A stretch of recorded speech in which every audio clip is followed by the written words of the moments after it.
Assalamualaikum warahmatullahi wabarakatuh. Perkenalkan, nama saya Windy Anggelia Setiawan. Saya dari kelompok 2. Adapun anggota kelompok 2 yang lain yaitu ada Mbak Asti, Mbak Elisa, Mas Yogi, Mas Muhammad Aisamsi, Mbak Esther Mia, Mbak Bintang, dan Mas Leroy. Pada kesempatan kali ini saya ingin mempresentasikan hasil diskusi dari kelompok saya yang berjudul Penerapan TIK di Masyarakat. Baik, yang pertama yaitu pengertian teknologi. Teknologi adalah keseluruhan sarana untuk menyediakan barang-barang yang diperlukan bagi kelangsungan dan kenyamanan hidup. Adapun teknologi terbagi dalam dua jenis, yaitu yang pertama perspektif. Perspektif adalah cara pandang dalam mengamati fenomena dalam teknologi informasi. Perspektif terdiri atas kumpulan asumsi-asumsi dasar yang bisa berwujud dalam sebuah teori maupun sebuah konsep. Yang kedua yaitu determinisme. Teknologi determinisme adalah teknologi reduksionis yang bertujuan memberi penjelasan sebab akibat antara teknologi dan sifat masyarakat. Melalui teknologi determinisme diharapkan bisa menjelaskan siapa atau apa yang bisa memiliki kekuatan pengendali dalam urusan manusia.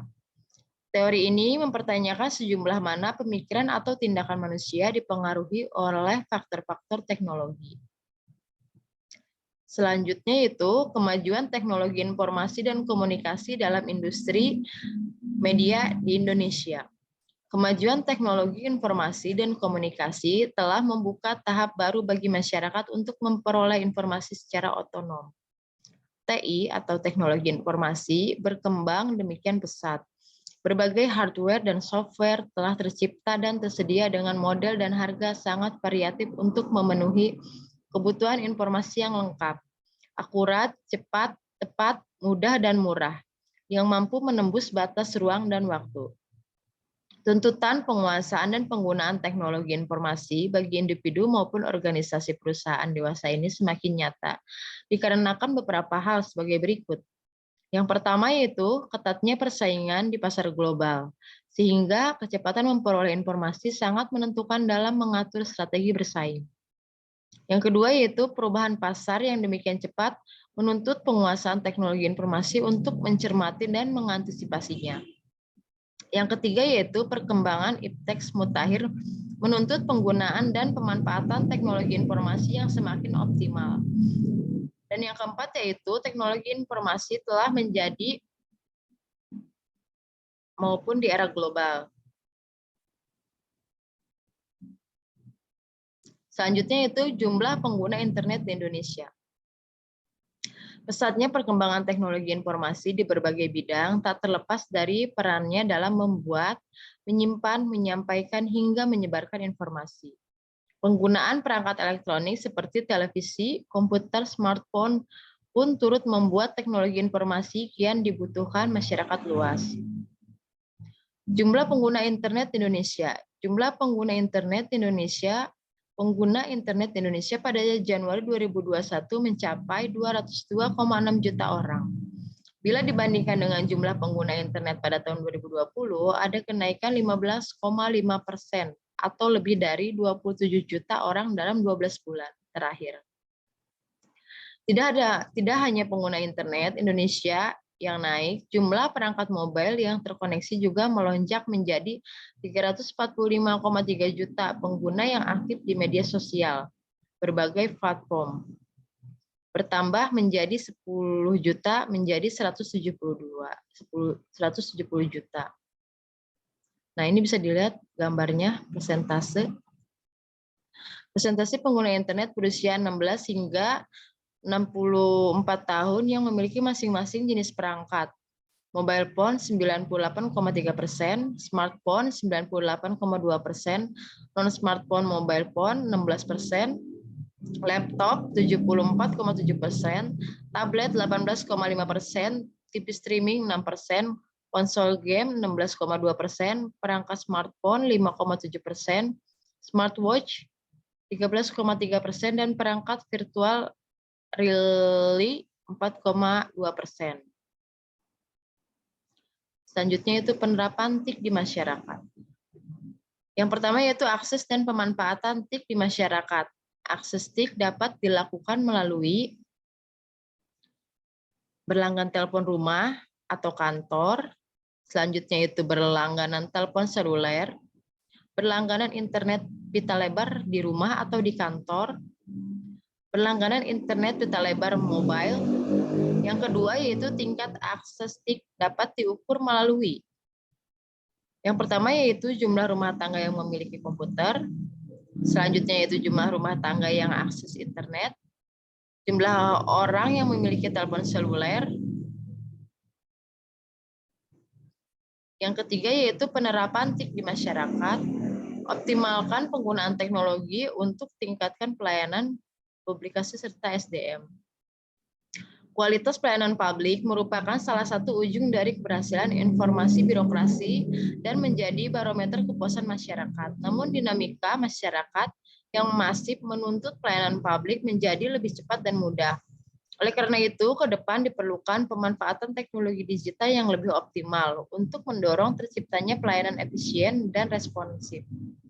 Adapun tujuan akhir dari pelayanan publik adalah peningkatan kesejahteraan rakyat. Kesejahteraan masyarakat, Contoh,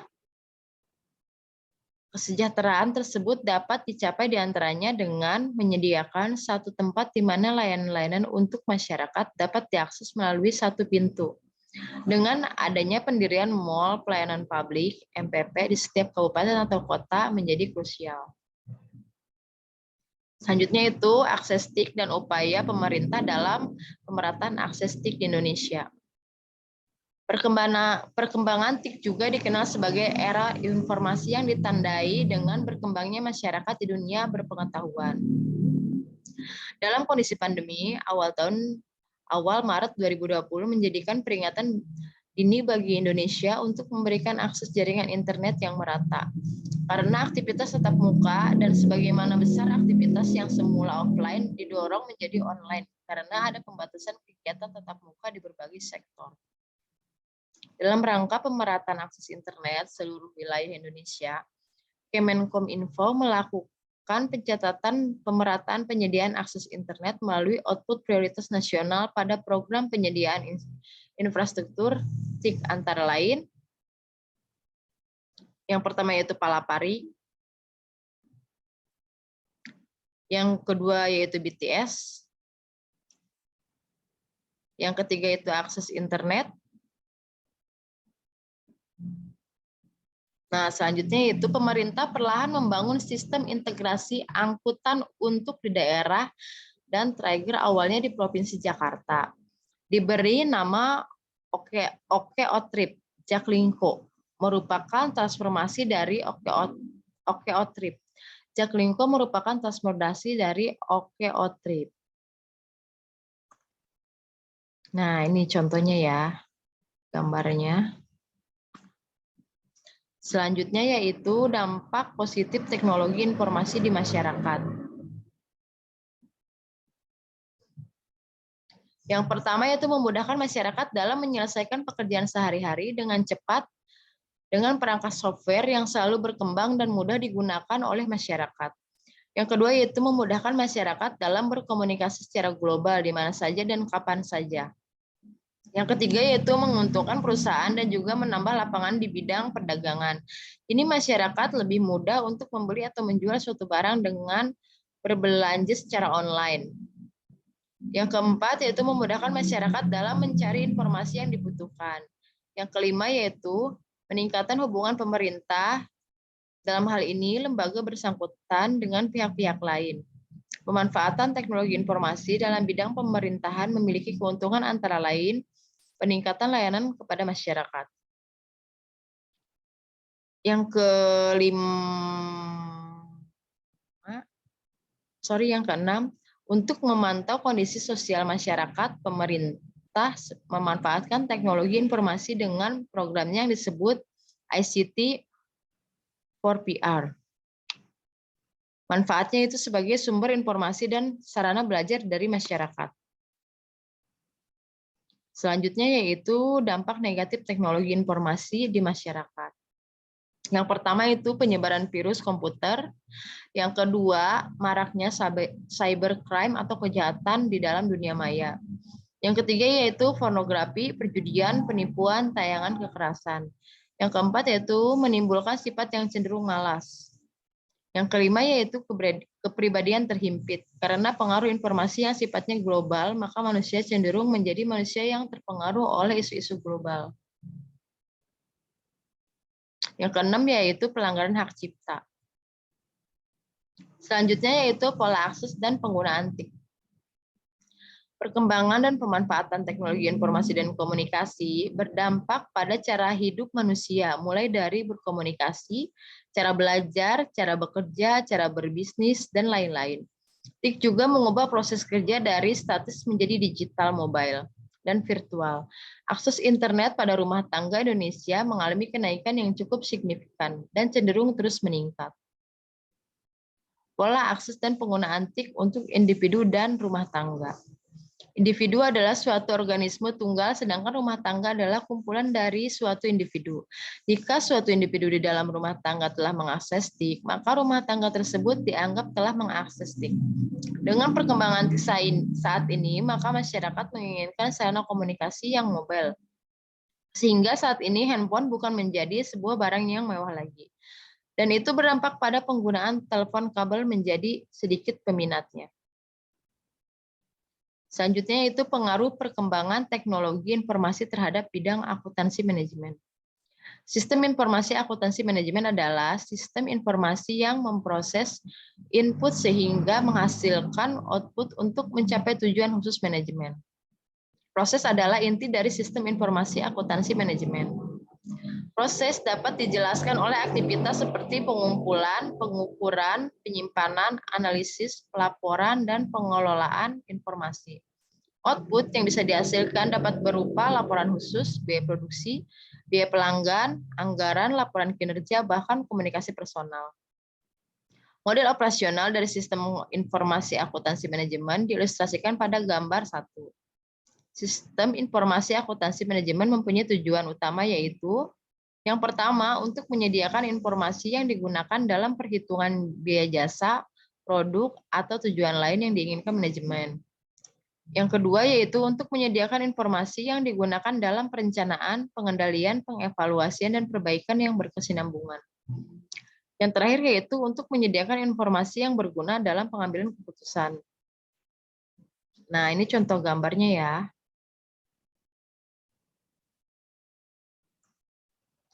Selanjutnya yaitu jenis akses internet dan penggunaannya. Pengertian internet. Internet adalah suatu jaringan komunikasi yang memiliki fungsi untuk menghubungkan antara satu media elektronik dengan media elektronik yang lain dengan cepat dan tepat. Untuk standar global, dalam penggunaan jaringan internet sendiri menggunakan TCP atau IP. Jenis-jenis koneksi internet. Beberapa jenis koneksi internet sendiri yang tersedia dengan masing-masing keunggulan serta spesifikasi tersendiri. Berikut jenis-jenis koneksi internet. Dial-up merupakan jaringan telepon rumah berbentuk kabel. Dial-up bekerja melalui jalur PSTN hingga bias terhubung dengan ISP. ADSL, selanjutnya yaitu LAN, selanjutnya yaitu TV kabel, selanjutnya yaitu Wi-Fi. Nah, penggunaan internet. Internet berfungsi sebagai jaringan global untuk komunikasi dari satu lokasi ke lokasi yang lainnya di belahan dunia. Internet juga berfungsi sebagai aspek penyedia informasi yang tidak ada batasan. Internet merupakan sarana konektivitas dan komunikasi, akses informasi, pengetahuan, edukasi, kemudahan bisnis, serta hiburan. Semua orang di dunia dapat berbagi informasi dan komunikasi dengan koneksi internet.